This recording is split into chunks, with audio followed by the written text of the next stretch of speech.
Bismillahirrahmanirrahim.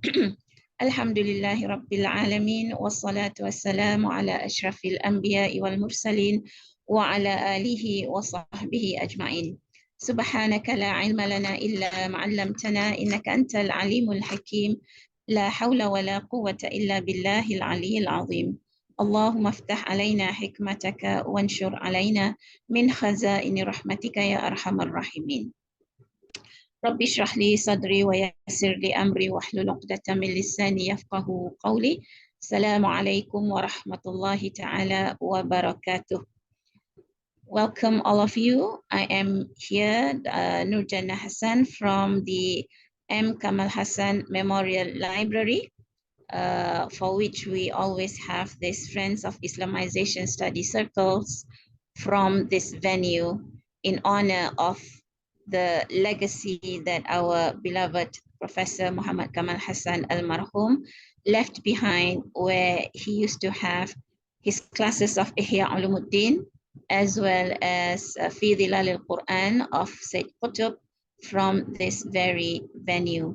So let us give our sadaqah of al-Fatiha to our beloved Prophet, our beloved Professor, Muhammad Kamal Hassan al-Fatiha. Bismillahirrahmanirrahim. Ar-Rahmanir-Rahim. Maliki yawmiddin. Iyyaka na'budu wa iyyaka nasta'in. Ihdinas siratal mustaqim, siratal ladzina an'amta 'alaihim ghairil maghdubi 'alaihim waladdallin. Amin.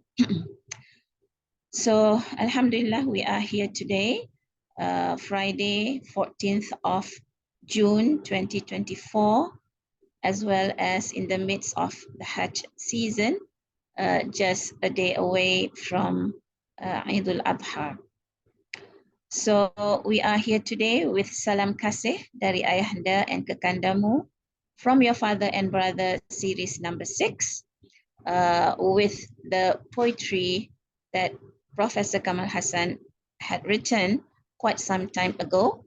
Wasiat di penghujung usia, kembali ke pangkal jalan, nasib tiga beradik mengejar gunung. This is actually a sequel of an earlier poem. If I may share the page of that. Just hold on.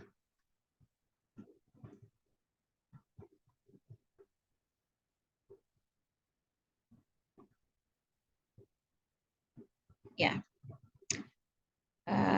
I hope you can see it. Dr. Marina, can you see this? Can you see the screen, Dr. Marina Munira? Yeah. I can see. Yeah, you can? Yes. Okay, good. So the poem that I'm going to read today and discuss is actually a sequel from an earlier poem, Umat Melayu Antara Kejujuran dan Muslihat, Malays Between Honesty and Trickery.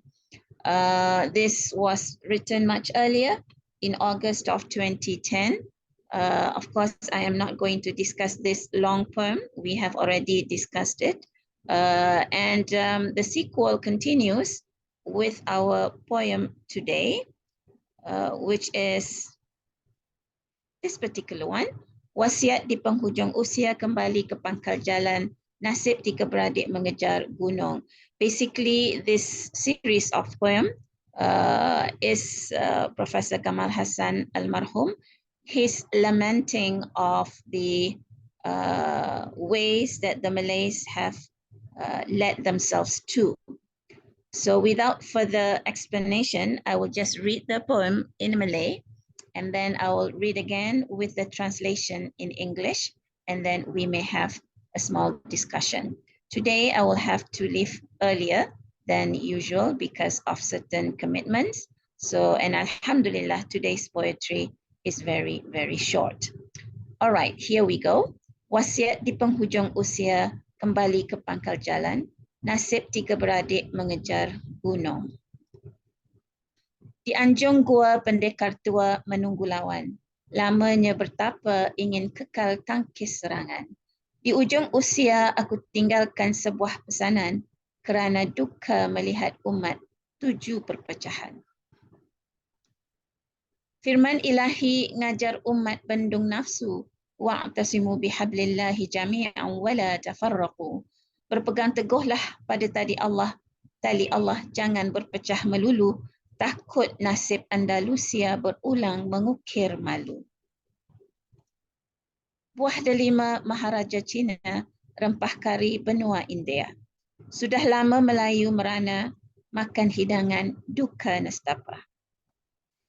100 tahun masa yang lama, inginkan gunung berhawa dingin, pedoman ilahi pakailah semua, baru hakiki jadi mukminin.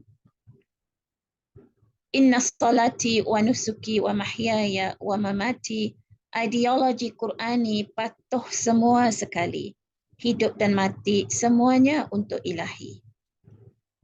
3 beradik ke Gunung Tahan, datang badai, hilang pedoman.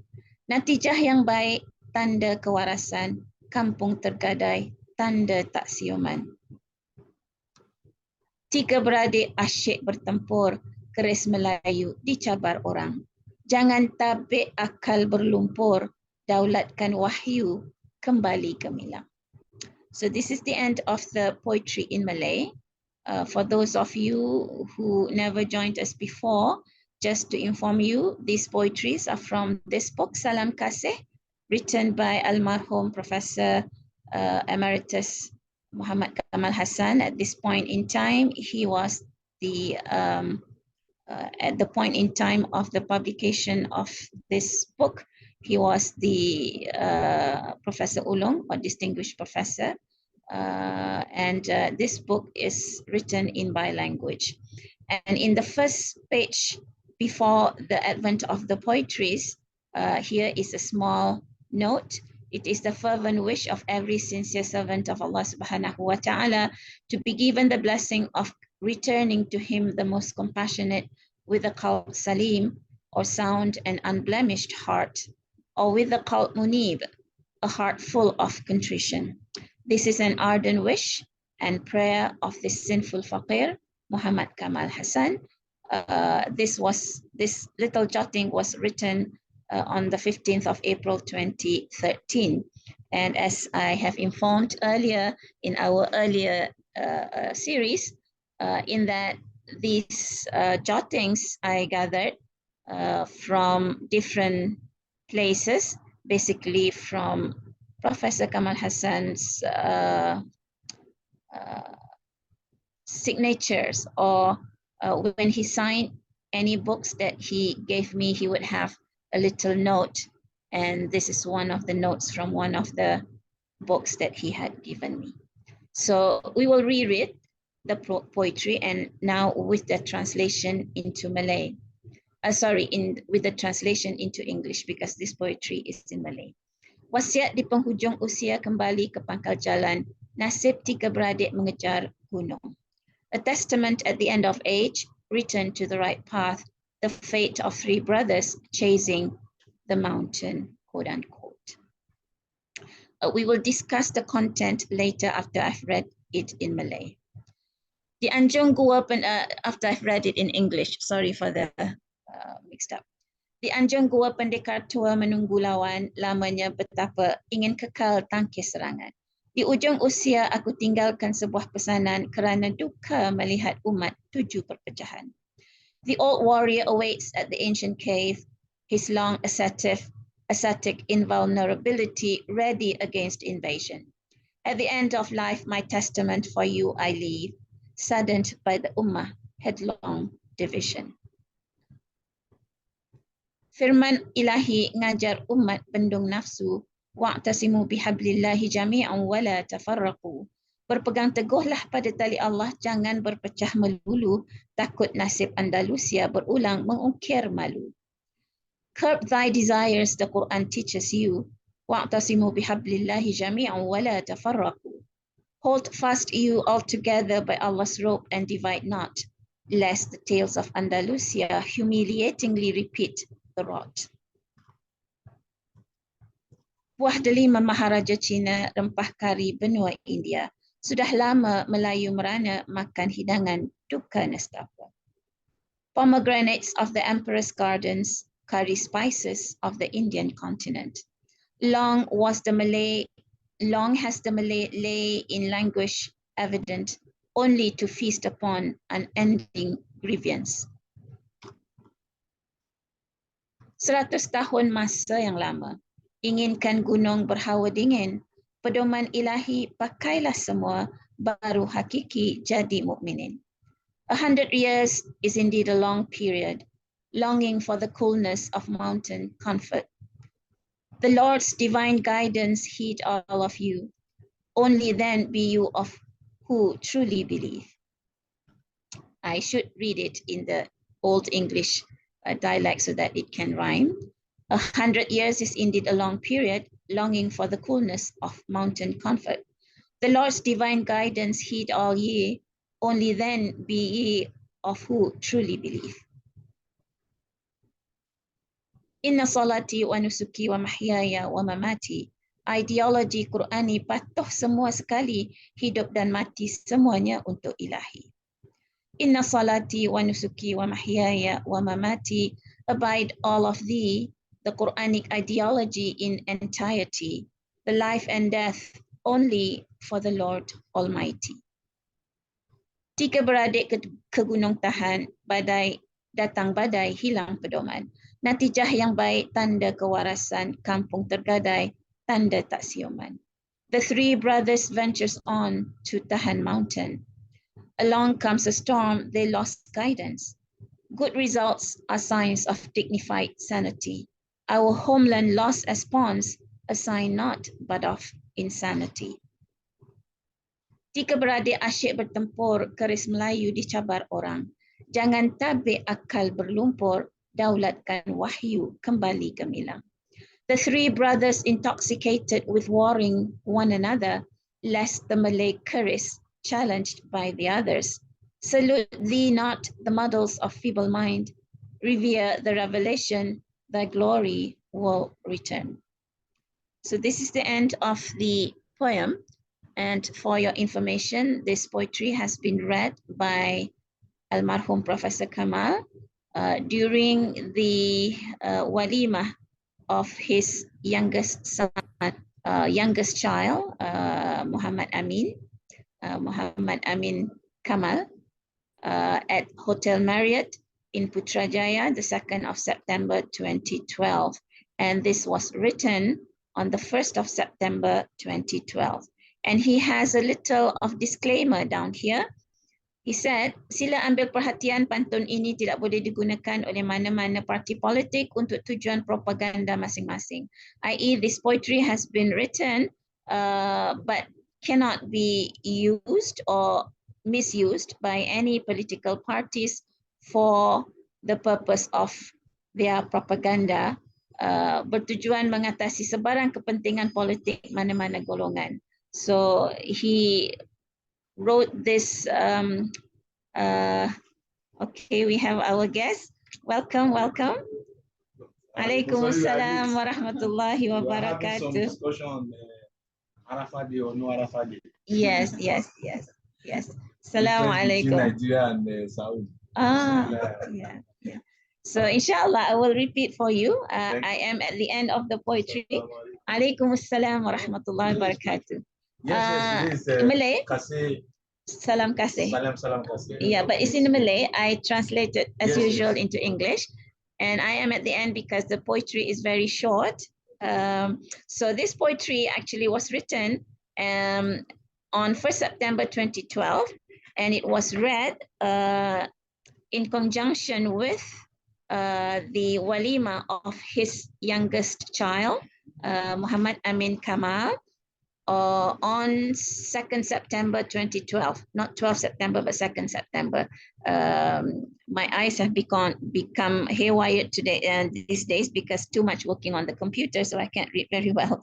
So he wrote it on the 1st September and he read it on the 2nd September at this venue in Putrajaya, Hotel Marriott, with a disclaimer. And disclaimer mentions, I shall read it in Malay first because we have Malay audience in online.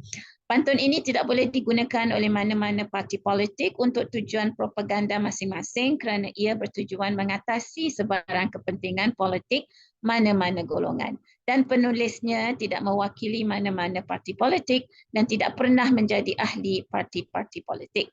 Ia sentiasa melihat kepentingan umat Islam berada di atas kepentingan golongan, parti, bangsa atau negara.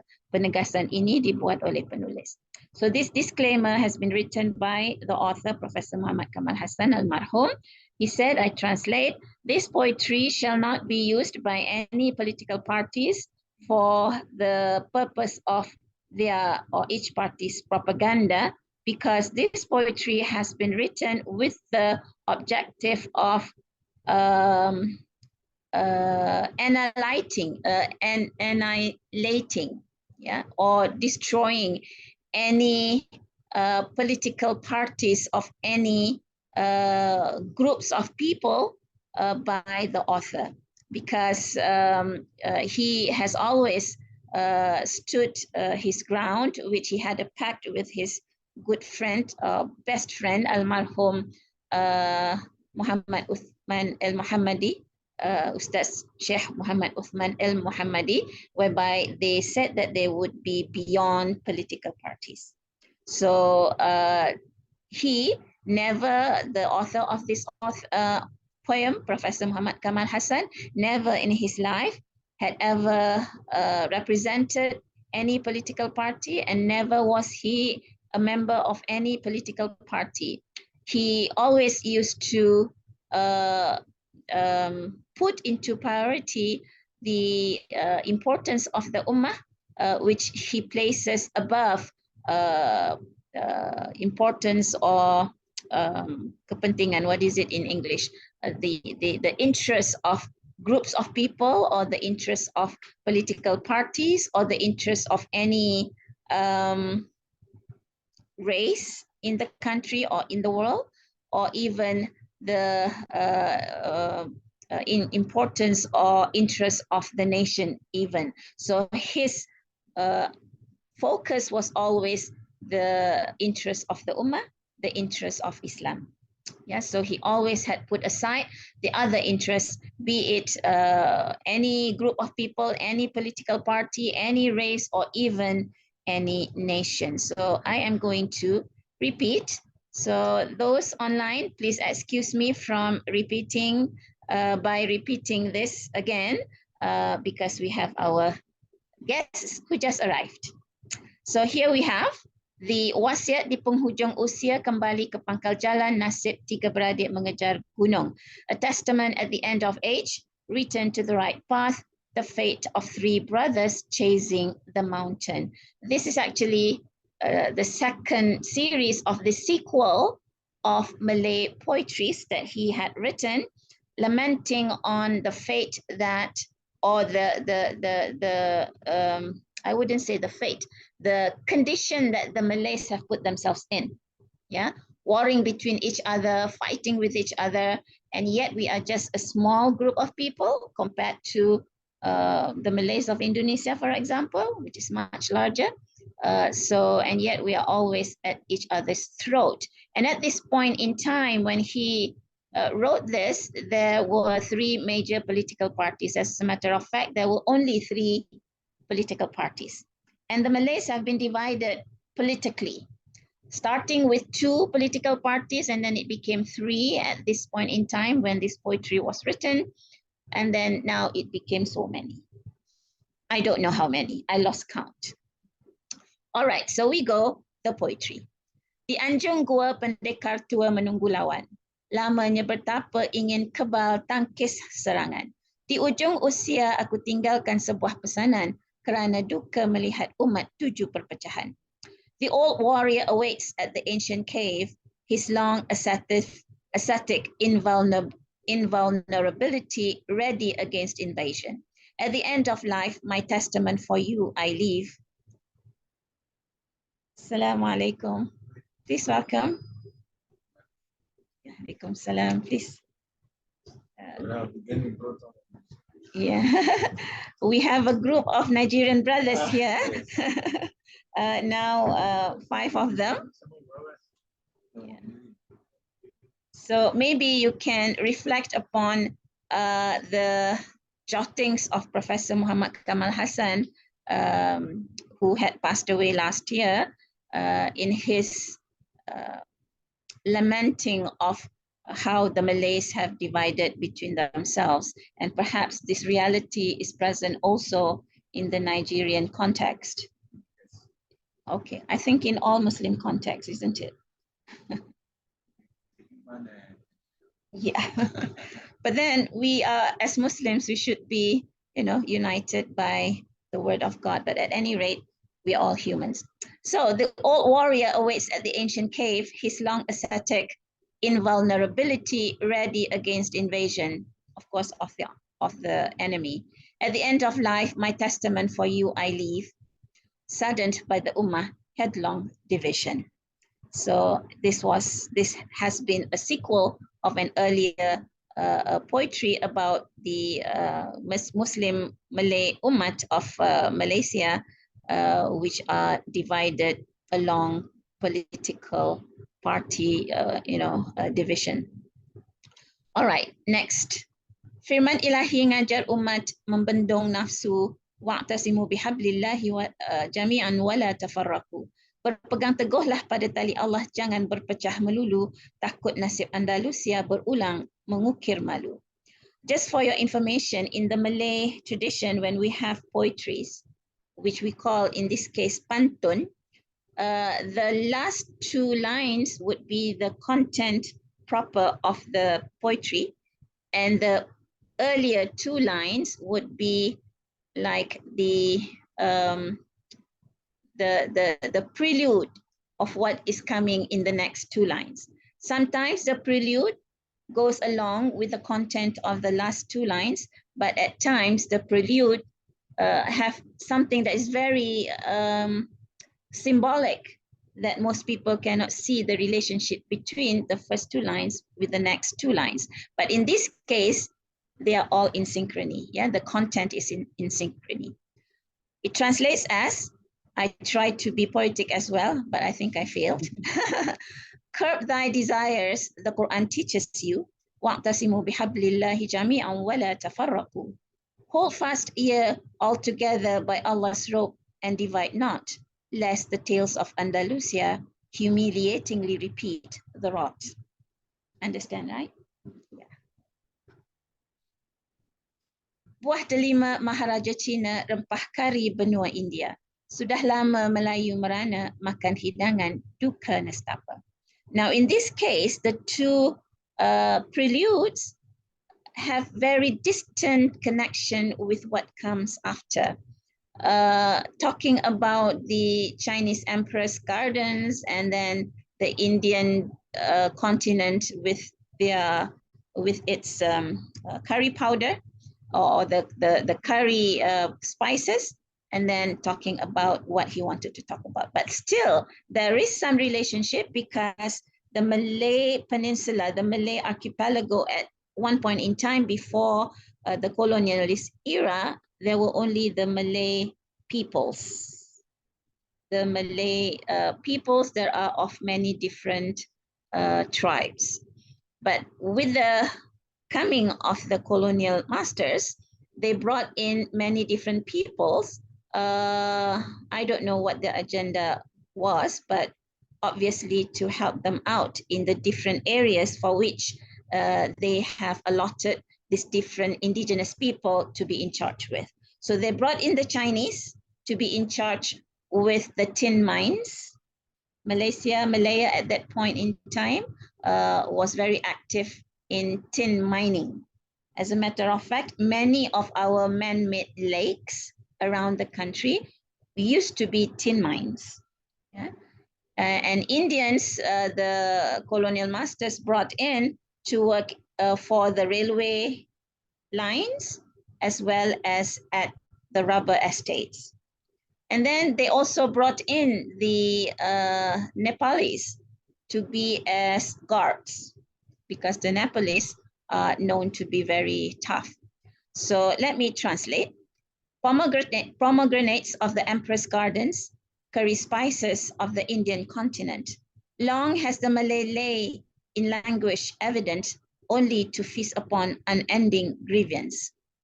So the Malay have lay in language for a long period of time, only to lavish in our own grievance, with not much that we do to take out ourselves from this grievance. Many different types of grievances. For one is that we grieve that Islam is no longer our system. Our education is no longer based on how it was before, but now alhamdulillah there is a coming back. And then how our political power is being challenged by the economic power of the Chinese, for example. And our culture has been challenged by, of course, the coming of many different peoples. Now in Malaysia, more people are coming. So with our open door policy, we have many different cultures that come in from every part of the world. So the youth gets confused. Of course, nowadays, we don't need them to be here. We don't need all these people from all over the world to be here. They come, all the different cultures come via our, mobiles. Right, so long has the Malay lay in language evident, it is very evident, only to feast upon unending grievance. 100 tahun masa yang lama inginkan gunung berhawa dingin. Pedoman ilahi pakailah semua baru hakiki jadi mukminin. 100 years is indeed a long period, longing for the coolness of mountain comfort. The Lord's divine guidance heed all ye, only then be ye of who truly believe. So we have been languishing in this for about 100 years, longing for the comfort of things that are being symbolized by the mountain, be it power, be it wealth, be it stature, whatever that most of us are after. And we think that with all of these material achievements, with power, with stature, with name, with wealth, that we can get the comfort. So longing for the coolness of mountain comfort. But then we forget that the Lord's divine guidance is what we all need for this true comfort. We forgot that the divine guidance of Allah subhanahu wa ta'ala is what we need, not those things that we associate with what human beings associate with, comfort. Only then be ye of who truly believe. Because only with the divine guidance can we be true believers. Inna salati wa nusuki wa mahyaya wa mamati, ideologi Qurani patuh semua sekali, hidup dan mati semuanya untuk ilahi. Inna salati wa nusuki wa mahyaya wa mamati, abide all of the Quranic ideology in entirety, the life and death only for the Lord Almighty. Thy life and death only for the Lord Almighty. Meaning to say, he's urging the people, the Malay people especially, to heed this inna salati wa nusuki wa mahyaya wa mamati, so that we abide by the Quranic teachings. And here he uses the word ideology, because people can, have a lot of ideologies except what comes from the Quran. So he insists that our various ideologies must be founded upon the principles laid down in the Quran. So abide all of you the Quranic ideology in entirety, your life and death only for the Lord Almighty, whereby he is asserting himself the importance of our objective in life, which is, as we know in the verse of the Quran, inna salati wa nusuki wa mahyaya wa mamati, which we read every time we pray, which by we say that our prayers, our sacrifices and services, our life and death for the Lord Almighty. But he is lamenting about this because it turns out that the majority of us is not looking into these things, but looking into worldly worldly wealth. Yeah. material wealth. So the next part of the poetry.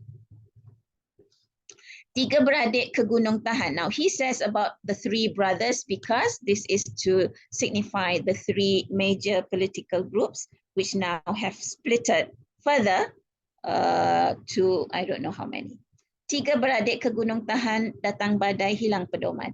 Natijah yang baik tanda kewarasan, kampung tergadai tanda tak siuman.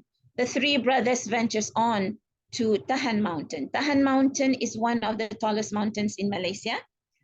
So, you know, just he used Tahan Mountain instead of the tallest mountain, which is Kinabalu, because Kinabalu doesn't rhyme. Pahang. Yeah. I'm not sure. I've never been to Gunung Tahan. Yeah, sure. Yeah, yeah. Maybe you can organize. Oh, he can organize. Yeah, I went to Kinabalu. Beautiful, beautiful mountain. Gunung Tahan is another tall mountain from the, you know, when you drive to IIUM, you see this range, the mountain range. If I'm not mistaken, Gunung Tahan is one of the highest peaks of this mountain range. So Batu Caves is in this mountain range. So the three brothers ventures on to Tahan Mountain. He uses Tahan to rhyme with all this. Along comes a storm, they lost guidance. Good results are signs of dignified sanity or dignified thinking or sane thinking. Our homeland lost as pawns, a sign not but of insanity. So he is lamenting that these three groups of political parties, the three political parties, you know, trying to climb the highest peak, trying to be the most powerful amongst themselves, till to the point that they lost their direction. Now, these three political parties, they are all Muslim parties, and yet we lost our direction, we lost our guidance.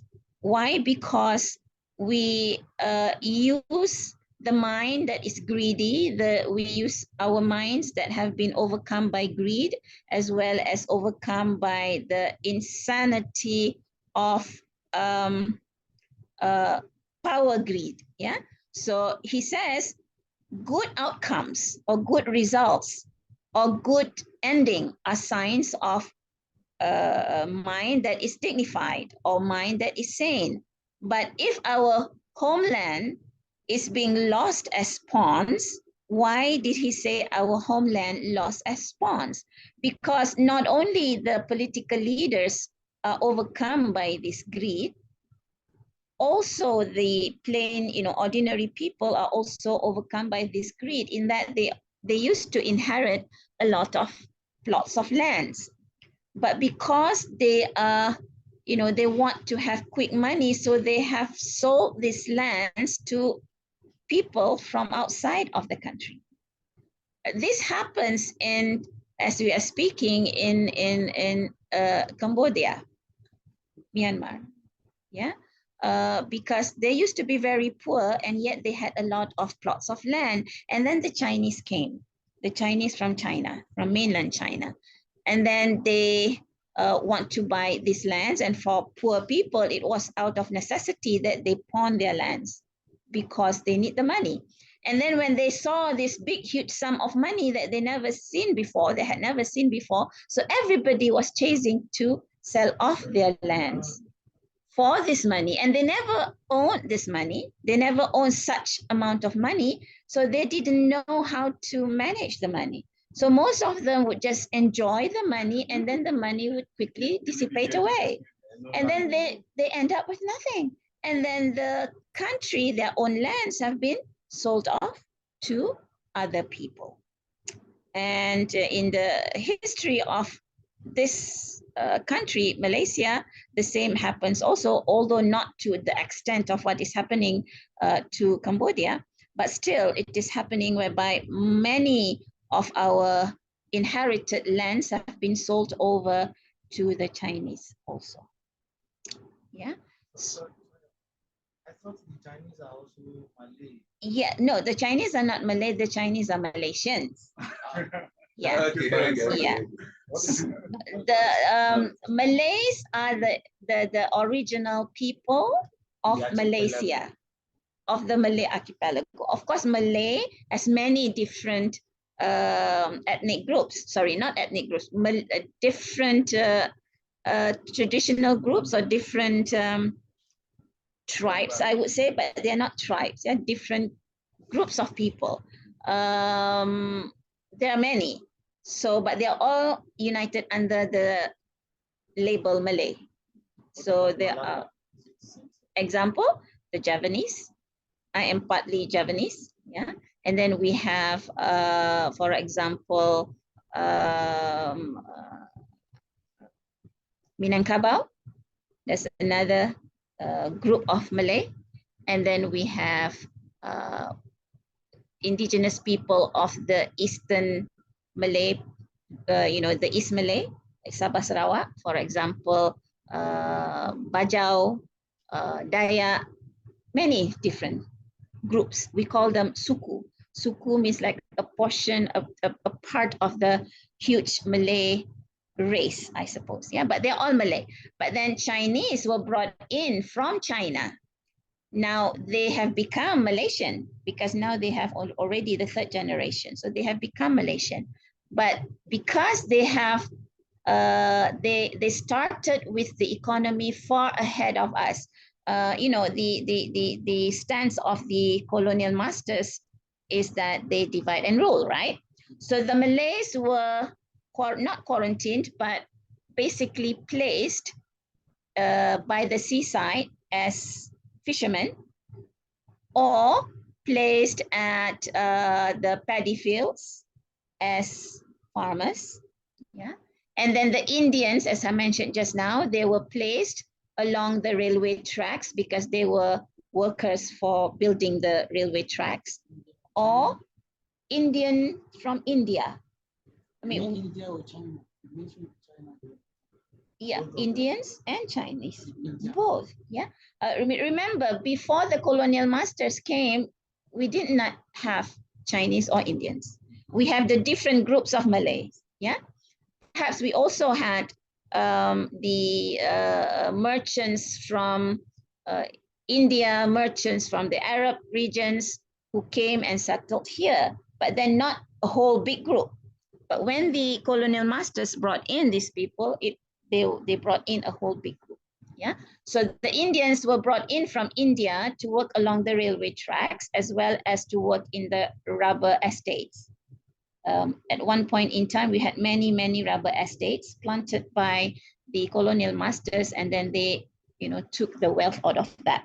So the Indians were workers at the rubber estates, and the Chinese were put to mine the tin mines. Now, when they mined the tin, and of course, mining the tin involves a lot of processes, as well as involved in marketing the tin. So therefore, the Chinese had a head start in the economy. So therefore, the Chinese, how shall I say? They are, when we look around town, for example, if you go to downtown, you will see many, many Chinese businesses. So the hegemony of businesses or economy in Malaysia is by the Chinese. So therefore, they are wealthy, and therefore they can buy off lands. So therefore, our homeland is also losing. We are losing our homeland as pawns. And this is a sign of insanity. We are so insane in trying to get rich quickly that we don't think for the long range of, in the future, what would happen to us. We just want to be rich quickly. And we don't think that we are going to be like foreigners in our own homeland. Because if all the lands have been sold, so we become like foreigners, right? Because all of you are foreigners, you don't have land here. Tell you frankly, I don't have land either. Okay, so that's the second last paragraph. And the last paragraph, tiga beradik asyik bertempur, keris Melayu dicabar orang.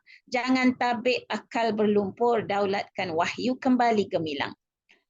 The three brothers intoxicated with warring one another, lest the Malay keris challenged by the others. Now, what is the symbolism of this Malay keris? The Malay keris is the weapon that traditionally had been used by the Malay warriors. We used to have two keris in this library. I don't know where they went. Keris is like it's not a sword, but our, sword is long, right? But this is shorter version of the weapon. It's not a knife. A knife is straight, but the keris has the shield, the sheath, and then you pull out the sheath from the keris from the sheath, and you have either a straight one or a one which is, having the curves like that. And this have become a symbol of the Malay political power or the Malay sovereign. Yeah. So when he mentioned this, the three brothers keep on warring with one another until we don't realize that we lose our majority, because we have been splitting with each other, and then during the election, we don't have the majority voice anymore, whereby even though we are majority, but we are split. And then the non-Muslims, even though they also have many different parties, but they are united, in a way.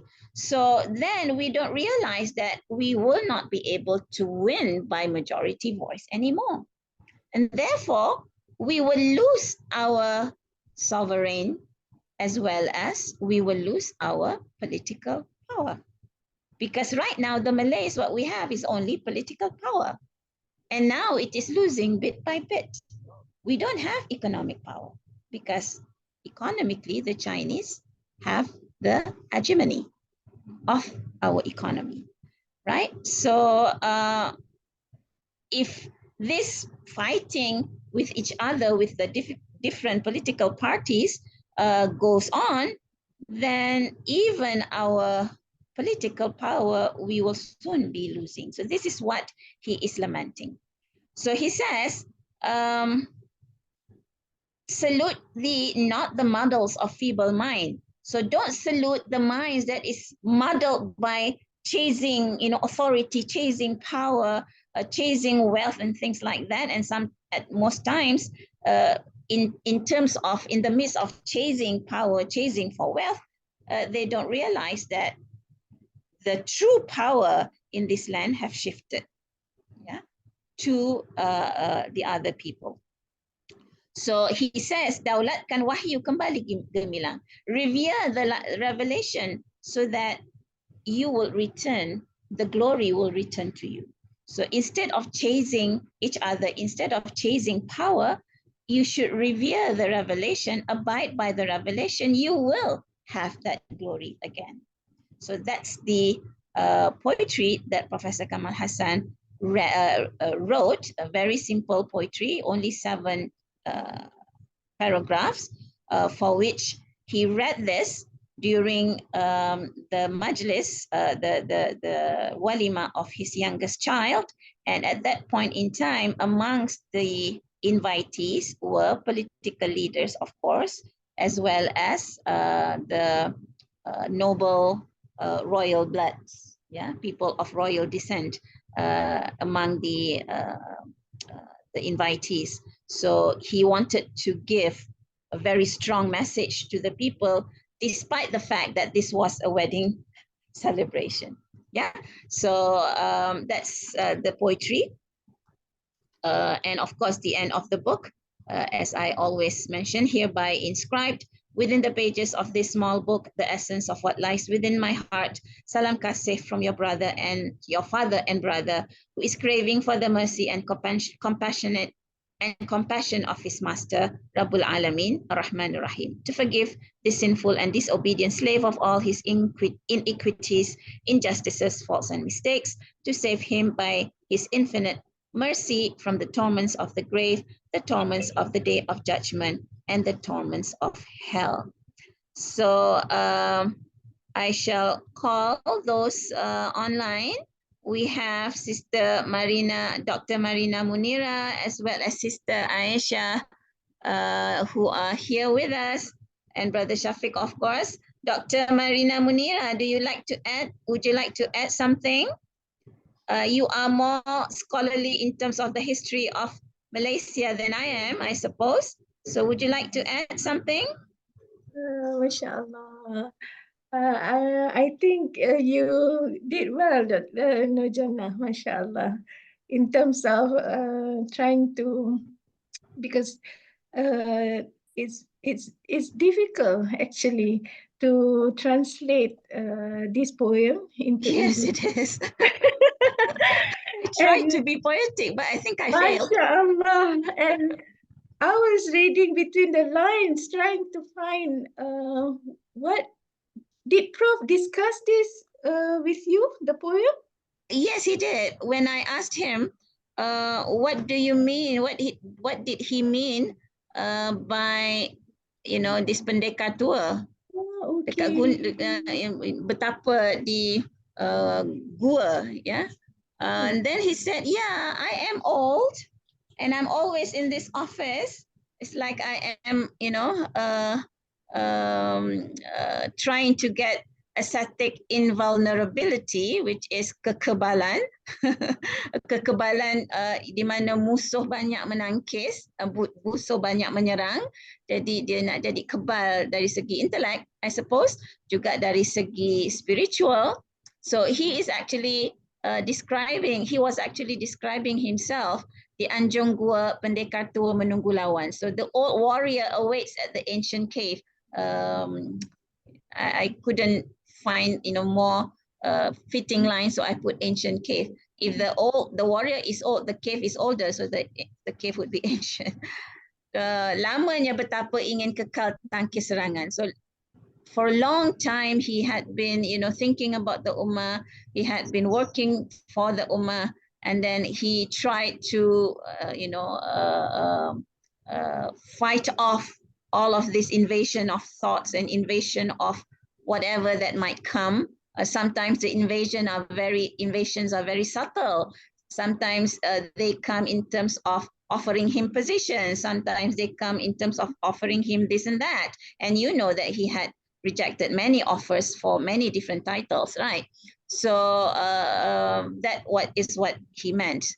So now he is very old. He was very old. So he wanted to leave his will, his testament, before he left us for good. And this was written back in 2012, right? If I'm not mistaken. Sorry, 2012. 2nd September 2012. Presented 2nd September 2012, written 1st September 2012. So, so that was what was behind his mind, for which he shared with me. Yes, it was a very difficult poetry for me to translate. Not easy, because he used old Malay terms. Yeah. And of course, with old Malay terms, they have their context. And how do I translate the terms with the context? So it was very difficult. And there was once I asked him if I could translate the whole book into Malay, and he was, but then it's difficult to translate the context. So I think it's better to leave it at that. But then if it's just like that, then people like you wouldn't be able to, appreciate. So I'm trying to translate. Hopefully, inshallah, I can publish the original as well as with the translation, so that more people can benefit. Hopefully, inshallah. Anything else, Sister Dr. Marina Munira, my old friend from ISTAC? Nothing, yeah. Just when he used the word brother. Can you speak louder, sister? Because we hardly can hear you. When he used the word brothers, Prof is always like that, the word brothers is so meaningful, three brothers, and I say, Ya Allah, he has a beautiful heart. He wants to say something negatively, but he used very beautiful words, mashallah. Correct. And of course, we are brothers, right? Of course, sisters, but then the context of brotherhood of Islam. We are brothers in Islam. We are brothers as Malays.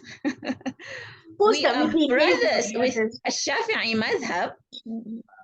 And yet we are divided because of political affiliation. I mean, that is silly. And that's why he said it's insanity. It's insane if we come to think of it. But then this insanity happens not just in the Malay society, right?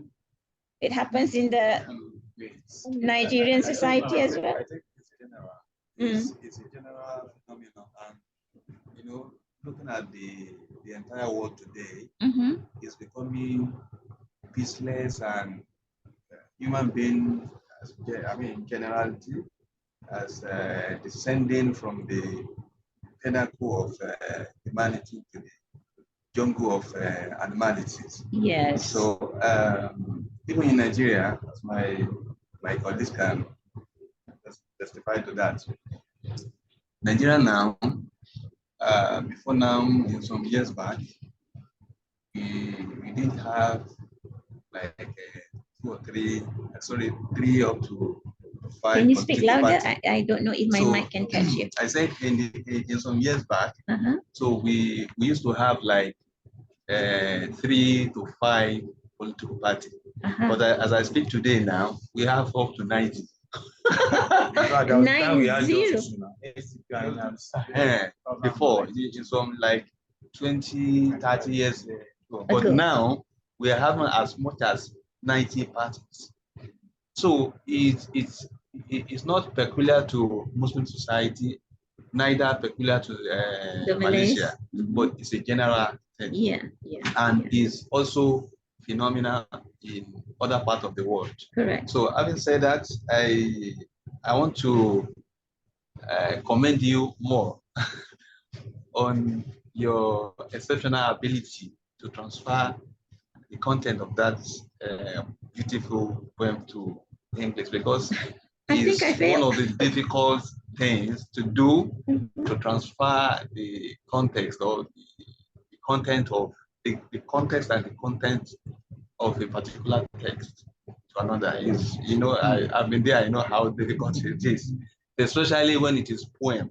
Yes. It's very difficult. And then to stay true with the poetic lines. It's very but the poem itself is very rich. But the richness is not only by its line, but by the translation, explanation, and the life you give to it. You give it more literary flavors and life, such that we are not even Malaysians, we understand and we comprehend it even more. Jazakallah khairan on that. So I want to ask, when you're talking about before your question, maybe after the translation to English, it should be saddled with responsibility of translating to Arabic. Yes. So that we have Malay, English, Arabic. Yes, we have been doing this. Yeah, I've been doing this. We have been doing this annotated bibliography. We translate to Malay, to Arabic, to English. Yeah, it's a good idea. Yes. So I think I'm trying to look at the literary or physical arrangement of the poem. In English, in Arabic, is a little bit variance from what we have in English. So in Arabic, we used to have Sodru, Ajizu, and then we have the rhyming. So then, but in English, it's a little bit different from what we have in. You said something now which is very in line with what we have in Arabic. You have Barakātuh, a good starting and good ending. And in Arabic, sometimes, just like you said that in the first 2 lines, the first 2 lines carry the content, and sometimes it doesn't. So in Arabic, sometimes when we compose poem like that, the first two lines, or the first lines, the first set of lines may carry something very at variance from what is like the Arab. They used to, you know, they used to be flirts with women, talking about lamenting on the ruin and the decadence of their beloved abodes, like that. Talking about, even to the extent that Zuhair, one of the popular poets then. Which era? Of the Islamic, he was pre-Islamic, Pre-Islamic. but he survived to the Islamic period. So you're all from Arabic language? No. But you know, in Nigeria, we usually have Arabic background. He is from Arabic too. He's from Sudan. Oh, you're from Sudan. I'm from Nigeria, but he's studying in Sudan. We're all Muslims, brothers and sisters. Yes.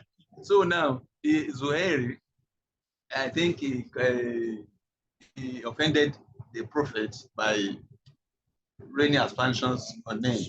So, and as a result of that, so all eyes were on him. The Sahaba were trying to get hold of him to punish him. And he heard of that, and in order to seek for forgiveness, so he now composed a very lengthy poem with many lines. And upon that position,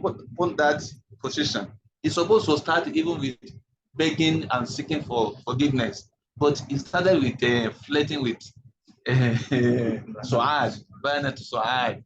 What is that? He opened with what? With Ghazal, flirt poem. How do I, what do you call it? You know, flirting poems, like you know, praising his girlfriend, Su'ad. Oh, Banat Su'ad. Su'ad has gone far. My mind goes along with us. You know, all this. And then talking about the Prophet. He never started talking about he was so, but because they were used to that style, he was saying everything, and the Prophet kept listening to him. All the Sahaba, even there were. So he lived also during the time of the Prophet. Yes. But at one point, so he now come back and say, "Umbitu anna Rasulallahi awadani wali'afu inda Rasul." Oh, I was told that. Oh, you all know the. So having said that, I wanted to say that the arrangement and the style of the poem, is it the same thing in Malaysia? Because I could see that in this stanza, in English, they used to have stanza lines and stanzas, but in this one, is it divided by stanza arrangement, or how is it different from English arrangement? Sorry. Yeah, I think you have asked the wrong person. Because I am not a poet and I never studied literature. Yes. Only I have this inclination to write poem. Yes. With my own rulings. Similarly, I am not a khatat, but I love writing khat with my own ruling, you know. It's like if I were to go to khat school or literary school, I would fail because I don't follow anybody's rule. Except that what I have written here is trying to mimic, you know, the original line. What rule? I don't know. Sorry about that, because I never studied literature, okay. So I cannot answer that. I only trying to know what is obtainable in the Malaysian literature, because you know sometimes it can be. Yeah, Malaysian literature, we have many different poetries. We have pantun. Pantun can have 4 lines or it can have 6 lines. Pantun are like this, yeah. And then we have syair. Syair You know what shayar, right? And usually shayar is like a long ode, which is sung. They sing the shayar with a melodious tune. Yeah? And then we also have saja. Saja usually. All those ones that's Arabic. Is that in Malaysia? In Malaysia. Yes, in Arabic also. Okay. So saja is more loose. It's not so rhymy like this. Yeah. So saja, and then it doesn't get. It doesn't have only 4 lines or 6 lines, but it can go line by line by line. So that is saja, which is a bit more, you know, not confined with. Saja is more of alliteration in Arabic. Alliteration, point, alliteration, or maintaining the same word. When you have 2 words that both of them maintain the same number of harf, the number of the arrangement and the structure. Okay. So that is Saja. Maybe I should take literary classes with you. But So, this film you composed just recently, yeah, it's Wallahi, actually, is very actually, I confess, within 1 hour. Because I was trying to finish the Vision 2077. oh, And then I looked at the clock and it's already 12:30. Oh my God. So I quickly do this. So it was like spur of the moment. So I don't think I did a good job there. But I don't know if I can do any better. yeah, of course. So at any rate, anybody else would like to add something? Question Yeah, sure. from this point. Mhm. I think the Sheikh has one opinion or has one intention Mhm. by composing this, and I think not really sure. He wants this. He wants the people of Mali to implement some of the content in this Mhm. way. Mhm. Exactly. Especially one of the contents, greedy. Greedy. That greed is a problem that even Islam even go against. One of the characteristics that Islam It's one of the diseases of the heart. So this disease, I think, if it will be the one that you are even trying day and night to fight. I think the problem of we fighting ourselves because of ephemeral thing or worldly thing, I think it will reduce. And as such, and I think this is what the West are looking in us. Not even, because when you're talking, the other time when you're talking, you know, you have said it, not in Malay, in every society. And I think this is the problem of the West. They look at that problem and they capitalize on it, and they are taking advantage of that thing in us, that this sickness in us. So now, and I think, as I said earlier, that the intention of the Sheikh is to implement this. So how is the, can we say that, okay, here in Malaysia, how is the implementation of this kind of? Okay. Well, we have many different ways, and many different people put forward many different ways. But for Almarhum, Professor Kamal Hassan, he always stressed on the purity of the heart. And for that, because IIUM talks about Islamization, and Islamization, as a matter of fact, is the raison d'être of the university. So then with this Islamization, he discussed further, you know, he itemized further, and he systemized Islamization further, and he taught us that Islamization has 2 basic wings. Of course, The important one is Islamization of human knowledge, for which this is the epistemological problem for which needs to be resolved, because human knowledge has become secularized and modernized and divorced from its Tawhidic origin. And therefore, our systems that come out of this knowledge, our disciplines that come out of this knowledge, all have also becoming going away from Islam, right? But then he stressed, yes, Islamization of human knowledge is very important, but before we can Islamicize anything, we have to Islamize ourselves first. Yes, right. Yeah, he said this is exactly what I'm saying. Yeah, Islamicize ourselves first, and that becomes the priority. Of course, we can do things in tandem, but then this Islamization of the self has always got to be there. And how do we Islamize ourselves? By disciplining ourselves, by purifying, by tazkiyatun nafs. Yeah, these are just two examples. So he really stressed on this. And if you had ever met Almarhum Professor Kamal, you would see that he was the walking example. Yes, I can testify to that. Yes. I met him. Yes. Yeah, yes. maybe we should. I need you to at least answer my question. Maybe I streamline my question again. Okay, sure. This is his words, and this is his work, and he wants the people to at least write or work on this line. Right. So, and I know EM and in Malaysia, they like data a lot. Data? The data, they like data a lot. That I'm now asking, because this is the work.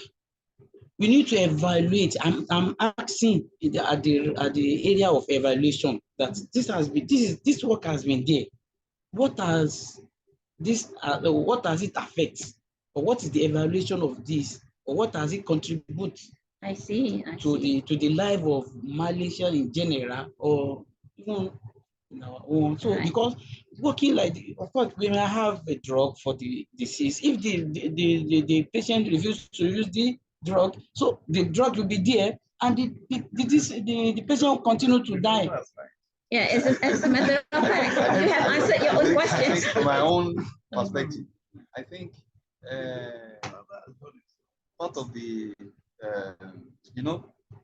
part of the things Professor Kamal has said or probably described here, I can see from my personal observation, Malaysians, they abide by these things. But my own fear, according to what Prof just said now, is the future. The people coming, the Malaysians call me, I mean, the people of Malay call me the new generation, because this one now, one of the things, or perhaps the major thing that interests me as a person here, Allāh, is their level of Islam, and not only Islam, but how they practicalize Islam and incorporate Islam into the system.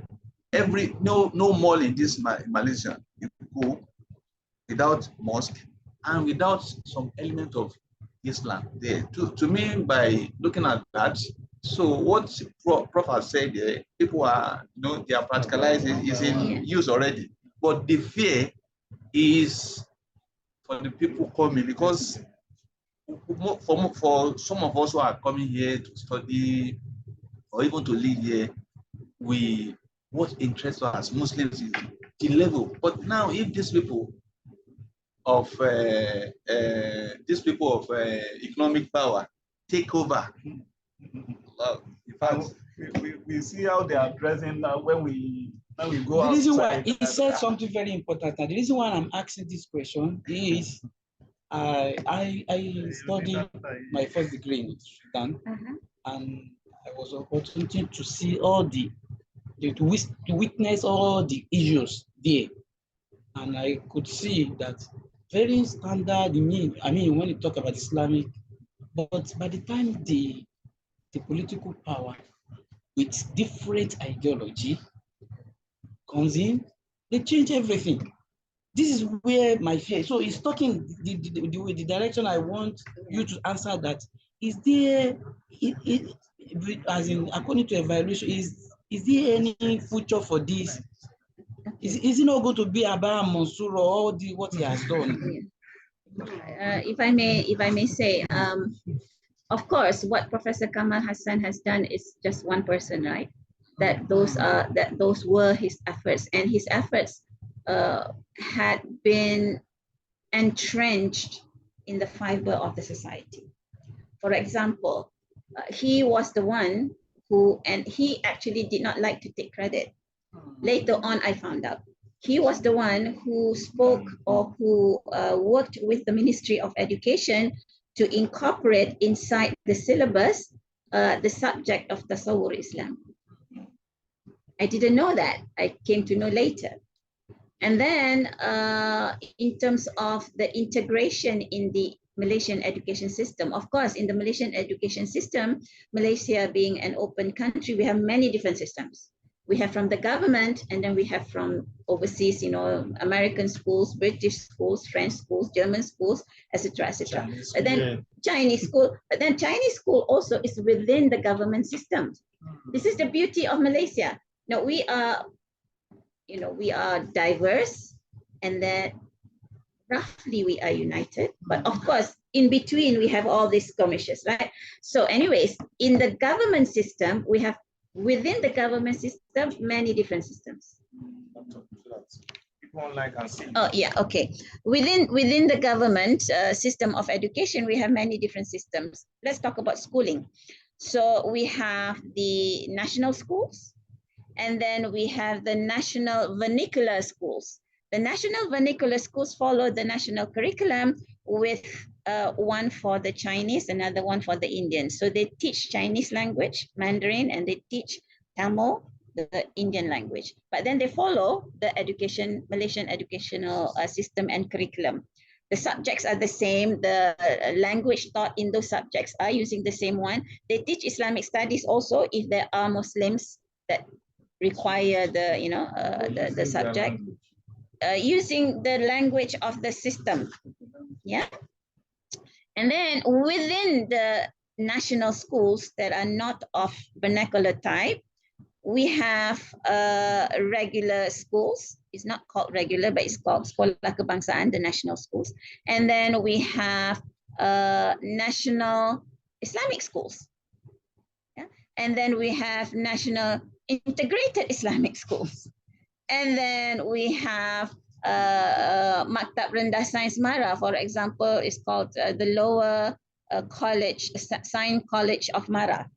And then within the Lower Science College of Mara, we have those with the Ulul Albab curriculum and those of the regular curriculum. The Ulul Albab curriculum uses the national curriculum with additional subjects. So we have many, many different systems, but Alhamdulillah, I can testify that we have done quite a lot, but a lot still needs to be done. Nevertheless, you have said it correctly. If the political power shifted totally to the hands of the non-Muslims, so this status quo might be challenged.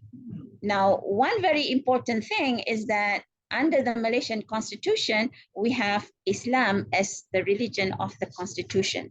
Yeah, whereby the sultans are the protector of the status of religion as the religion of the Constitution, headed by the king, who is the supreme head of religion in the country. I mean, that's by Constitution. Whether they live by it or not, that's a different story. Okay, but as long as the Constitution is there, at least it is protected.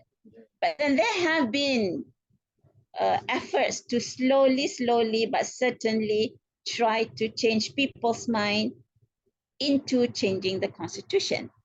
Yeah, so that is why we need such universities as IIUM, such universities as USIM, such whereby Dr. Marina Munira is working with, and then we have many you know, Islamic colleges, Islamic university colleges.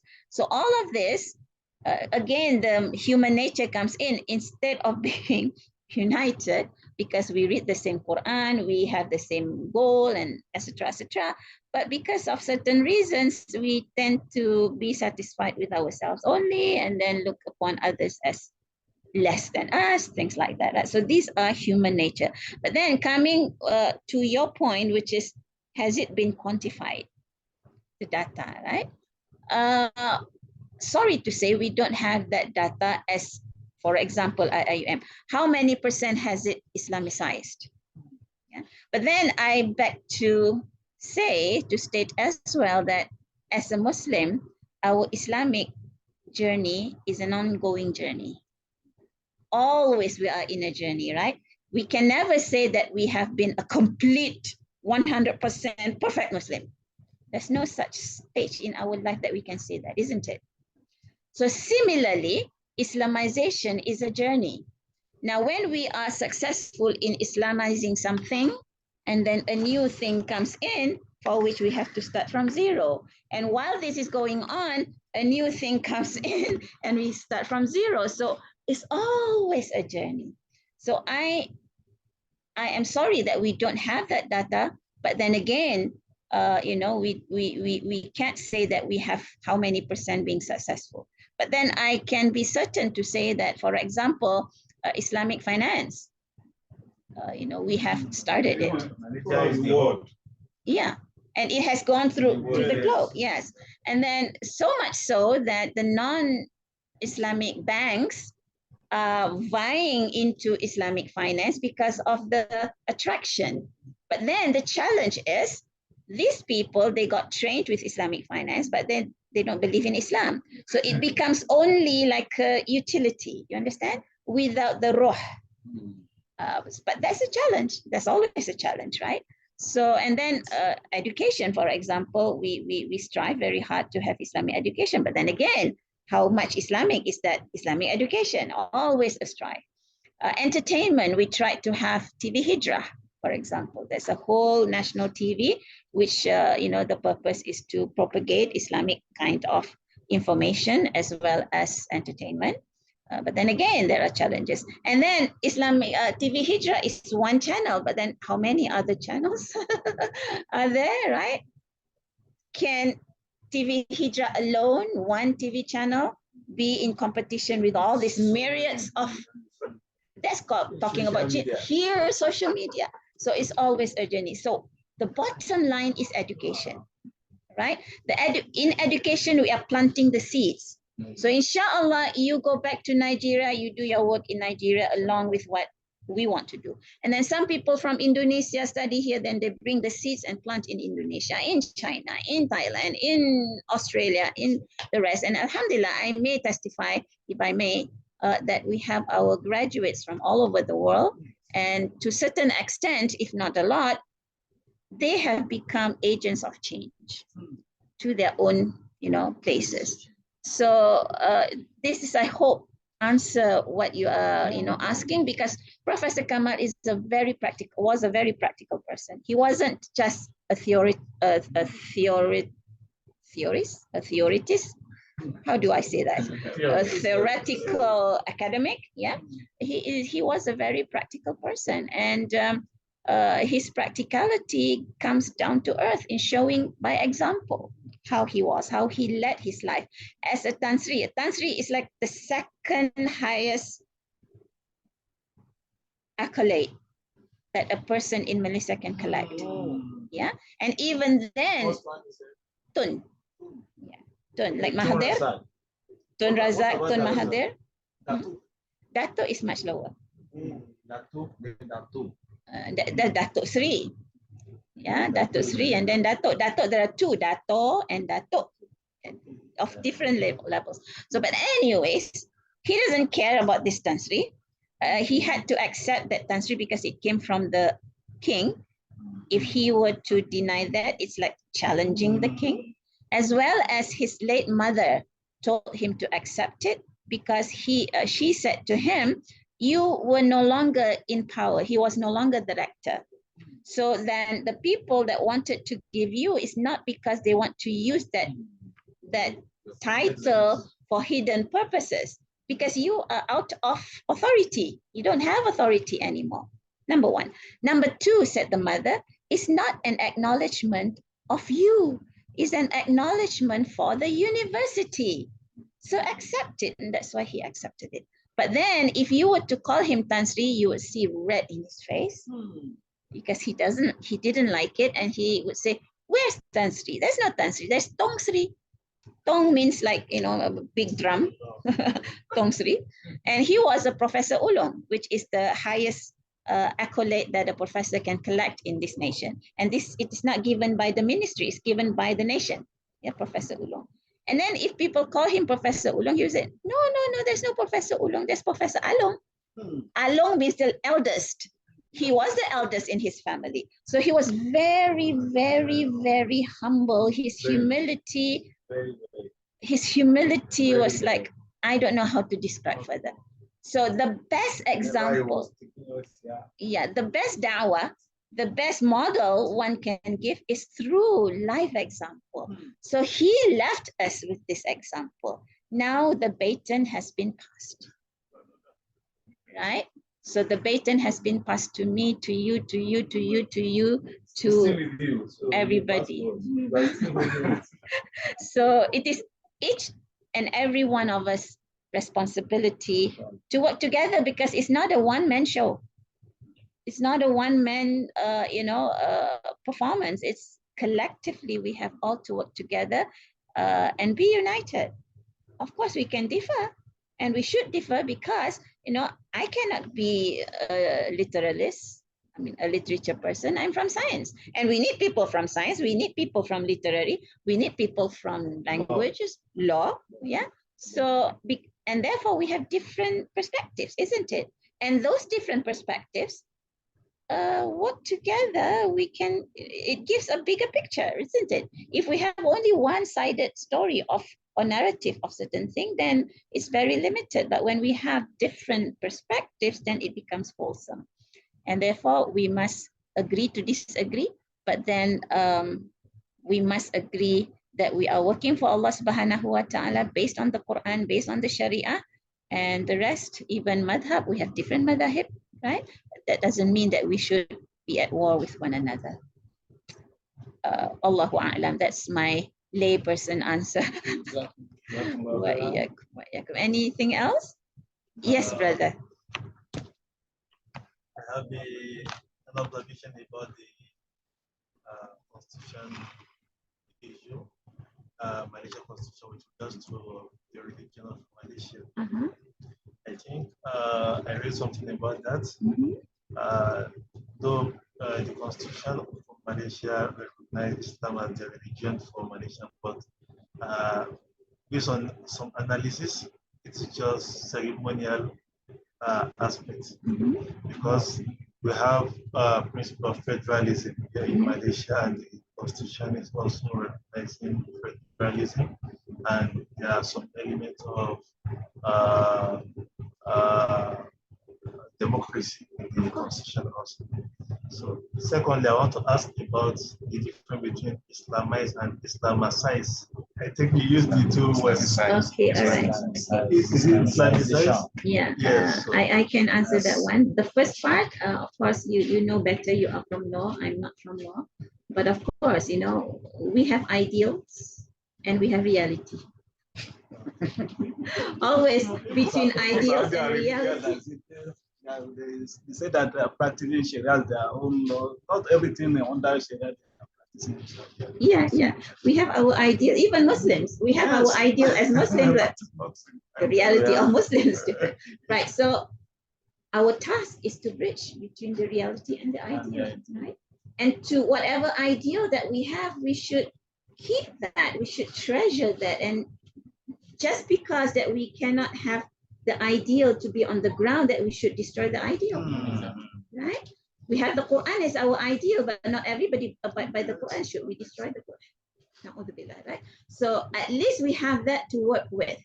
At least that's like a protection for the dignity of Islam in this land, right? And that we have to protect by our teeth if we have to, right? And even if I don't actually, let's not this be registered, I don't actually prefer or like, but at least their position is to protect Islam, right? We hope And in Vision 2077, for which we are, publishing right now, Professor Kamal Hassan wrote, and I take that as his will, as his wasiyah. He said that, with that which is tried and tested, this parliament democracy with the king, which is in rotation, that has been proven to well in our context, and to a certain extent protecting Islam. So we should add more in terms of how they should function in protecting Islam, as in the form of they should be more Islamic. And then we can see little by little, the loyalty are becoming more and more Islamic. Yes, we can't expect things to change overnight. Of course, education takes ages, right? So therefore, the hope is there, inshallah, if we maintain. And of course, with the Islam as the religion of the constitution, that doesn't deny the rights of others to practice their religion, right? Their freedom to practice their religion is also protected by the constitution. But what they cannot do is to proselytize Muslims into their religion. That's against the law somehow. And that becomes the contention. I mean, you know better, you're from law. Anyhow, the second aspect, which is easier to be answered, what's the difference between Islamization and Islamicization? Now, for us, for our intents and purposes, they don't mean any difference. But for the native English speakers, speakers of, the people whose mother tongue is English, Islamization contain the connotation that we are trying to make everybody Muslim. Like Christianization, they are trying to make people Christians. Yeah, like in Indonesia, for example, Christianization is very rampant. When I was a small kid, there were like 99% Muslims. Yeah, but now it's lesser and lesser. Wow. Even in Sabah and Sarawak, the Christianization is quite rampant. But then Islamicization is interpreted as we are trying to learn from different cultures as well as from the Quran to make ourselves more Islamic, to make our systems more Islamic. How do we learn our system to be more Islamic? To stay true to the Quran, which is actually universal. The Quran has been revealed not just for Muslims, right? It's for human beings, as well as we can learn from other cultures or other systems. For example, the Japanese are very disciplined. They're very clean. So we should learn from them. How do they keep their discipline and how do they teach everybody, the children, they're young, to keep clean? They don't need cleaners. They don't have cleaners, even at kindergarten. Oh. They don't have workers. They did everything, do everything by themselves. Yeah. So in this aspect, they are more Islamic than we are. So we should learn from them, adapt their system to be planted in this society so that we learn to be more disciplined, more systematic, more on time. Time conscious. Yes, time conscious, etc., etc. So Islamicization has this second meaning, yeah? Making our systems, our disciplines, ourselves, our nation, our society, our education more Islamic by learning from the Quran, from the Hadith, as well as from each other. There should be a conversation, inter-civilizational conversation, taking what is good and throwing out what is bad. But our Muslims, we have this culture of embracing the West, the bad part of the West. The good part of the West, we don't embrace. Isn't it true in Nigeria also? Same. It's true here in Malaysia. Same. The good part of the Western culture, being disciplined, being very clean, being very punctual, being very organized, we don't take. We take the punk culture, we take the pop culture, we take the hedonistic culture, right?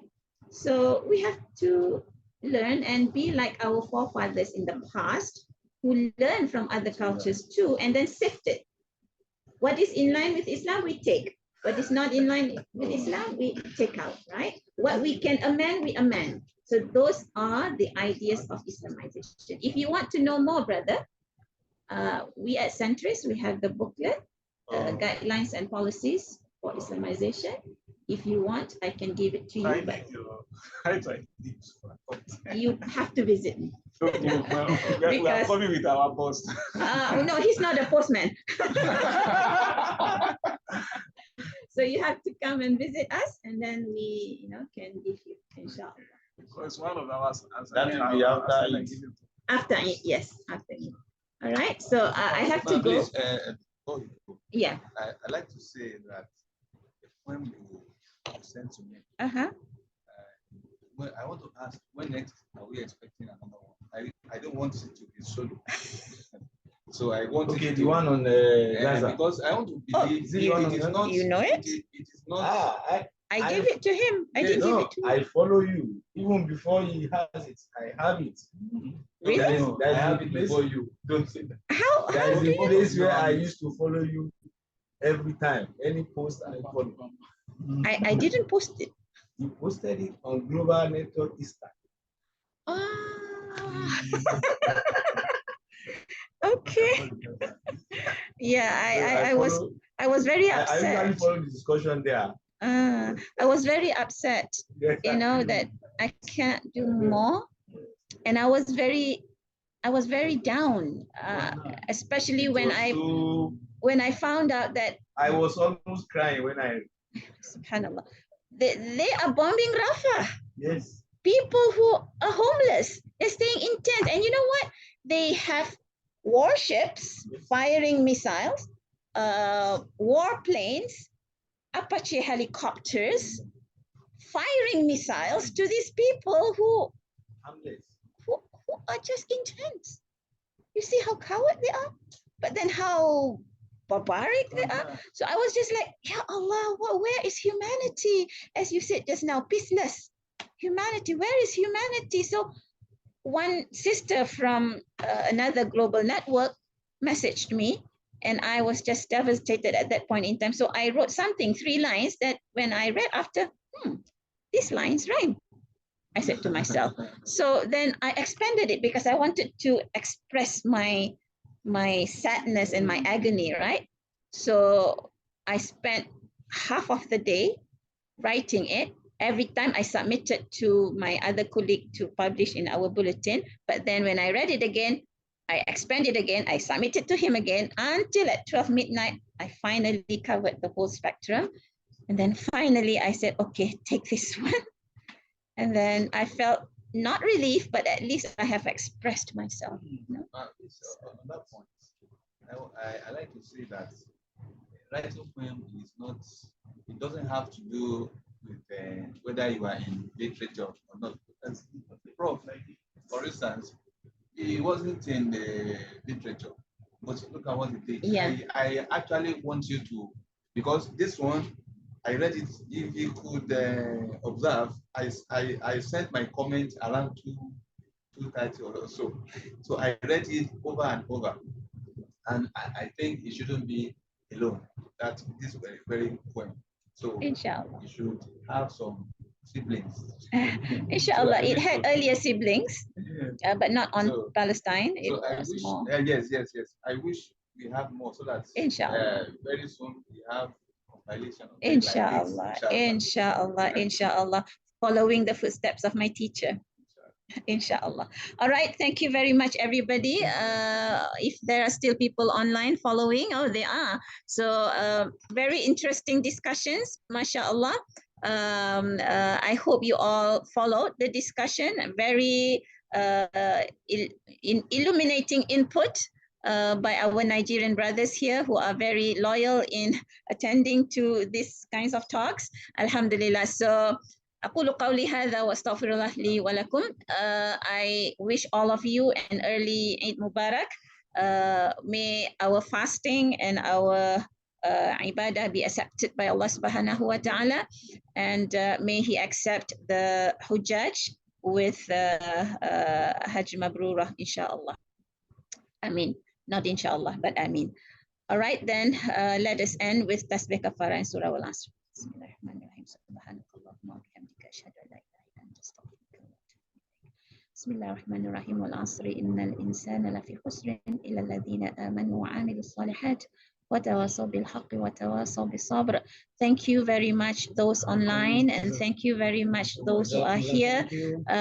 Wish to see you again, and I look forward for further discussions later and later and later, inshallah. Thank you so All right, much. Assalamu alaikum wa rahmatullahi wa barakatuh. Alaikum salam wa rahmatullahi wa barakatuh.